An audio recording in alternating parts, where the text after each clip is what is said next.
Welcome to The Kingdom, a podcast dedicated to CCBC Essex Athletics and a land defended by Sir Ross's Knights. Now here's your host, Rocco Geppi. Hello, Knights Nation, and welcome to The Kingdom Podcast. I'm your host, Rocco Geppi. There's a lot to get through this week, including our first special guest of the season, so let's jump right in. Cross country here at The Kingdom, the last race for the Knights was the Dutchman Invitational hosted by Lebanon Valley College on September 11th. A quick recap of that since it's been a little bit. Men and women both had good races, improving on the results from week 1, September 3rd. Madison Magaha, she dropped over 2 minutes off of her 5K time and jumped into 12th fastest time in Knights history, finishing with a time of 23:49. Natalia Johnson, in her first race of the year and her first ever 5K, ran a smart, respectable race, finishing at 28 minutes, 1.2 seconds. On the men's side, Braden Berkey, he continued to run well and led the men's team with a strong 30-minute, 14.9 second finish to earn the 10th fastest 8K time in school history in his first 8K ever.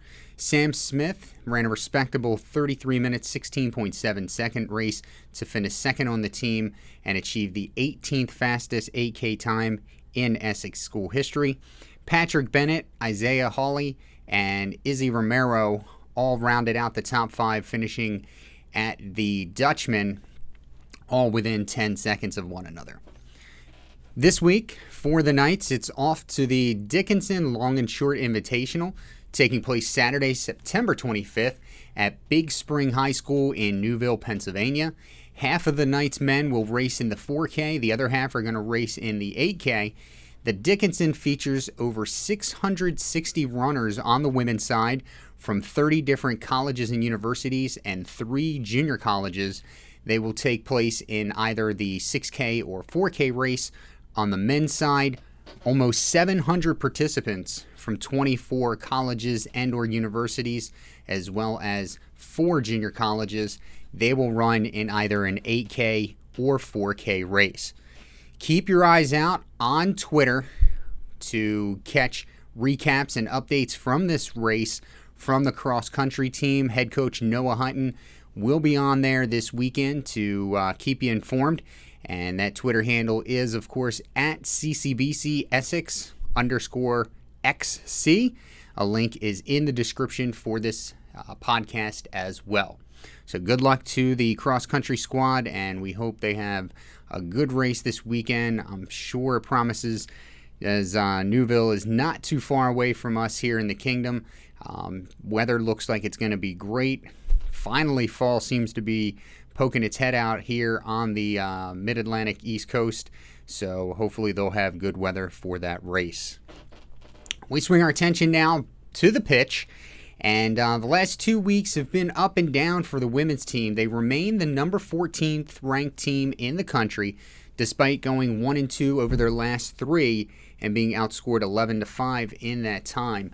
Their last match, the Knights hosted Division I Monroe College, who is now ranked number 8 in the country. The Mustangs showed why they are one of the best teams in the NJCAA, scoring their first goal in the 9th minute of play, and they would go on to win 7-0.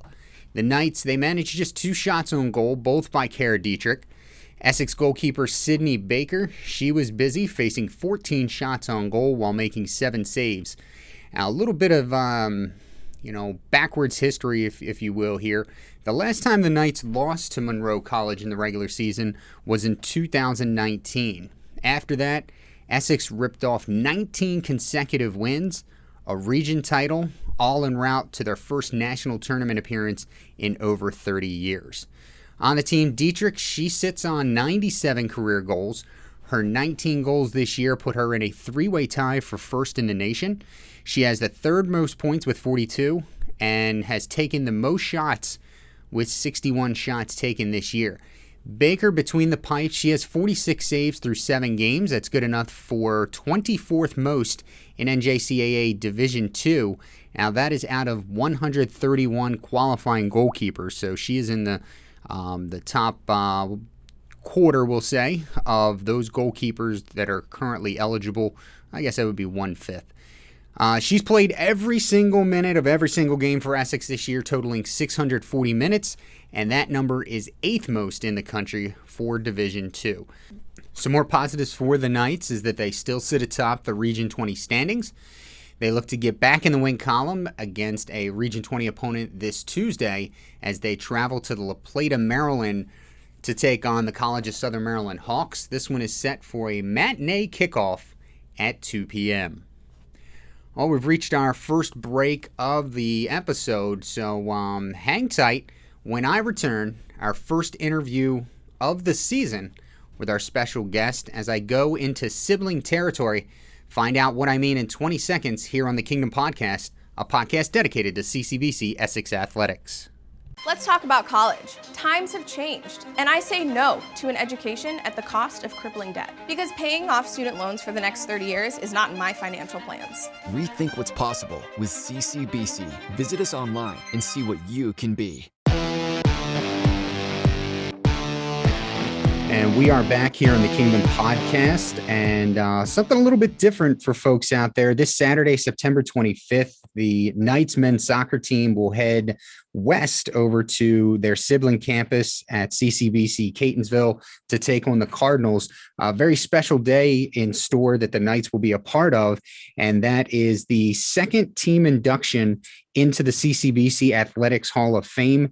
It'll be the 2007 Women's Soccer National Championship team from CCBC Catonsville. And here to talk more about it with me is the administrator of CCBC Catonsville Athletics, Melissa Miller. Melissa, thanks for joining me. Oh, thanks for having me, Rocco. So busy day coming up this weekend. The NJCAA Division I Women's Soccer National Champions of 2007, a team that went 20-1, and on a what I'm sure was a bit of a chilly mid-November day in Albany, Georgia, the Lady Cardinals took down Iowa Western 1-0. Talk a little bit about what we can expect to see this Saturday as that team is inducted. Again, just the second team in the, I believe it's been 11-year history now of the Athletics Hall of Fame here at CCBC. Yeah, so we're really, really excited, obviously, to be the second team to come in there and be inducted into the Hall of Fame. It sounds like we're going to have about 11 to 12 of the 19 student athletes that were a part of that makeup, as well as assistant coach at the time, Janelle Kaufman. Unfortunately, the head coach at the time, Jamie Hayslip, unfortunately passed away in May. But we will definitely be honoring him, and several of his family members, his daughters, parents are all supposed to be there at the event to accept the award on his behalf. So it's going to definitely be an emotional day for everyone, no doubt. But also something, to have that, be able to come together after they haven't seen each other for, over 10 years, to be able to come together and celebrate that accomplishment. And then also, be able to honor Jamie and his legacy that he left with us. Expect it to be a very special day. Absolutely. And let's, while we're on the subject, let's talk a little bit more about James Hayslip, the head coach of that team. He compiled in his career at CCBC Catonsville as the head women's soccer coach, 113, 30-9, winning more than 77% of the games. Just tell me a little bit more about him and what he meant to CCBC Catonsville. Oh, Jamie is, he's definitely a legacy at CCBC Catonsville when it comes to women's soccer. The things that he was able to accomplish during his time frame as, first starting off as an assistant coach under Tom Taylor and then taking over the program when Tom left. He obviously, as you stated with his record, the record kind of speaks for itself a little bit with his accomplishments. I actually had the pleasure to play against Jamie as a student athlete at Prince George's. And I will tell you, as his teams were always stacked. You came into Catonsville, you were going to be definitely challenged to try to compete. But it was also a fun environment to come in. When you come in and you got an opposing coach, he was always very positive. It seemed like he always had a really great interaction with his players. Mm-hmm. My sister actually a couple years later came and was actually a student athlete and played under Jamie. So I actually got to kind of follow them around, and I know she had definitely a soft spot in her heart for Jamie. Got to watch them. They actually went out to nationals in St. Louis, Missouri that year. So I got to travel out with her and kind of watch them participate there. And then, just about 5 years later, they go out and they win the national championship. So again, I never played for him, but just what I had seen playing against him, and then obviously watching my sister. And then even after he, resigned from his position here, with his daughters coming up, being very involved in Baltimore Celtic. We have a very close relationship with them using our facilities here. So Jamie and I have worked together on that side of it for the past 8 years. And just, he's just, even after he was gone, he was never gone. He was always a great supporter of CCBC Catonsville Athletics. He was a great partner. He'd be the first one when we'd send out a tweet or some kind of social media update. He was the first one liking it or retweeting it for us. So just, definitely a legacy that's going to, can never really fully be replaced. And he is going to be in some rare company. He was an individual inductee to the 2017 Hall of Fame class as a coach. And so some rare air there. Definitely a great person, and sounds like a huge supporter of Catonsville Athletics. There's some other folks on the list that will be inducted with this team that are either still with or just finished some very long tenures with CCBC Catonsville. Of course, the obvious one is our athletic director in Brian Farrell. Then we have some folks that are going in as trainers in Ethan Urbanski and Rob Hess. And of course, the academic advisor from that team, Professor Phil Mooney. Talk to me about those four individuals and what they mean to CCBC Catonsville and what they meant to this team. Sure. Obviously, to start from the top, Brian Farrell was at that time the CCBC Catonsville athletic director. And greatness, as we always say, starts from the top and trickles its way down, right? So it's obviously a lot with Brian and the fact that he's our overall director of athletics now. As you know, since he's your boss too, you can't ask for a better one. Not that we're sucking up because we know he's listening. We would never do such a thing. Never. But you can't ask for much better. Great person, just overall to work with, to be around. He's definitely been very instrumental in putting together the Hall of Fame and big part of this event. Just really, big shoes to fill for me over here at Catonsville, that's for sure. With Phil Mooney, oh my gosh, what can you say? Phil has probably worn every hat that you can possibly wear, I think, working for, at the time, Catonsville Community College back in the day to now CCBC Catonsville, from professor to coach to athletic trainer to academic advisor. And he still actually is heavily involved as a game day administrator for us. So the number of student athletes that Phil has impacted during his tenure here is, I don't even know if I could quantify it. Without doing a whole lot of research. So definitely a big part of CCBC Catonsville Athletics success and history. Then to trainers, Ethan Urbanski, which left us just a couple years ago, but Ethan was a long mainstay as an athletic trainer here at the college. And then Rob Hess was a trainer then and is now our basically the chairperson. Not basically, he is the CCBC Wellness chairperson, CCBC wide. And his office is right here next to me. So hopefully he's not hearing me talk too well about him, because we have that kind of relationship. But, a great, absolutely wonderful partner to have somebody on the, educational side. Again, just a great partner, always willing to do whatever he can to help us out, be advocates for our programs. And then obviously back then in the day, making sure they were helping keep those student athletes nice and healthy so they can make that, record-breaking mark of 20-1 and winning a national championship. Anything else you want to add about this day? It sounds like it's going to be a lot of fun. It sounds like it's going to be well attended.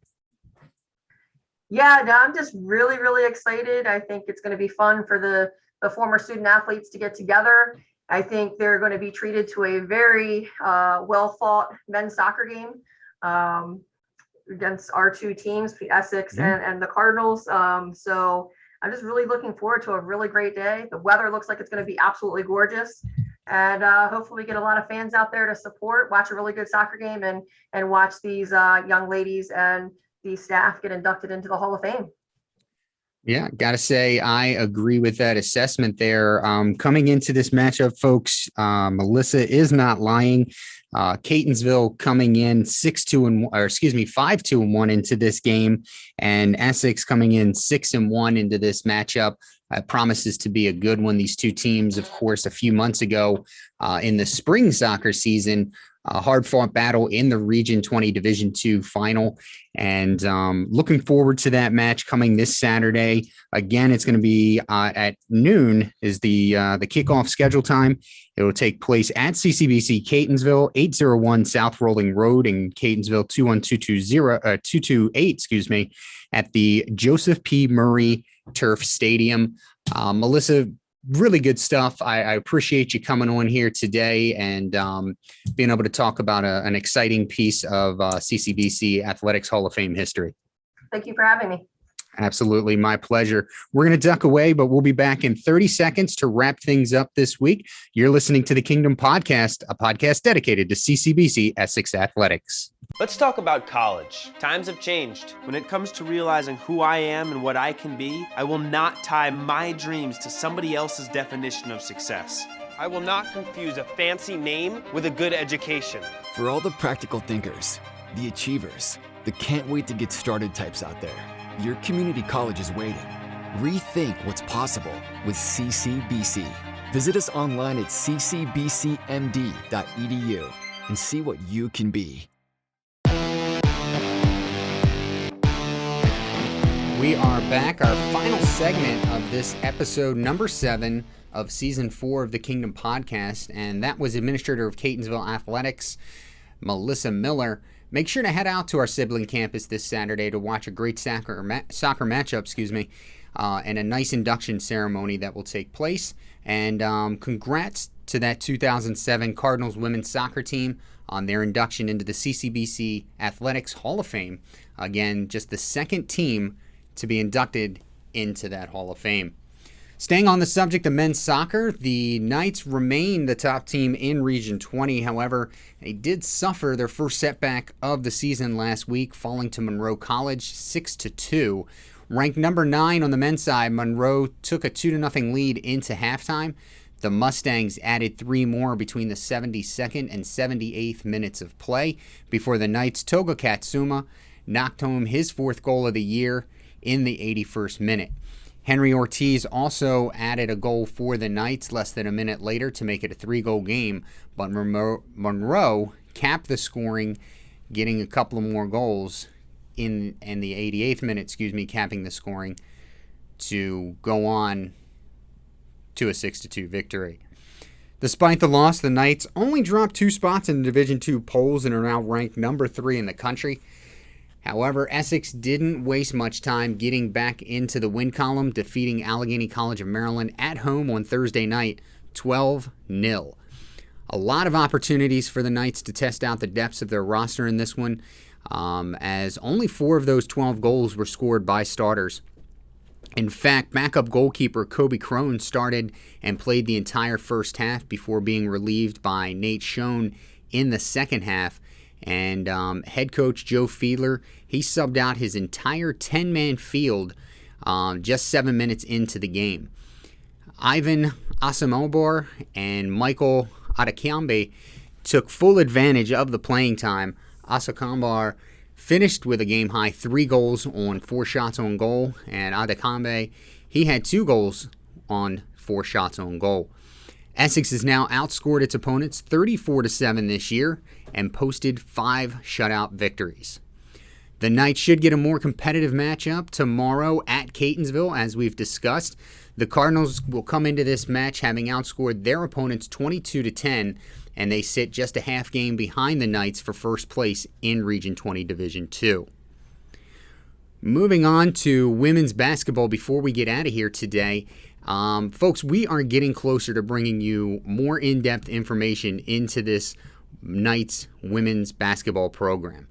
Next week, I'm meeting with head coach Mike Sini, and I will report back to you soon. I promise Just want to wait on some of this information. We don't want to get too much out there right now, because then you guys have to wait to get games going, and we get all that build up and make you wait. Don't want to do that, but I promise you, this year this team is going to be special. You are not going to want to miss a single minute of coverage. In the meantime, follow this team on Twitter and on Instagram. On Twitter, they are at Knights_WBB. And on Instagram, it is at CCBC Essex _WBB. That is all the time we have for this episode. Thank you so much for hanging out with us today and for taking in season number 4, episode 7. Thank you again to Melissa Miller for joining me this week. Listen, folks, make sure you follow us on social media. All the team handles are in the description of this video. To follow us, the athletic department, on Twitter and Instagram, it's at CCBC Essex Sports. Of course, Facebook and YouTube, just keyword search CCBC Essex Athletics. And our website, ccbcessexknights.com. Thank you again for tuning in this week. Until next time, so long and be well.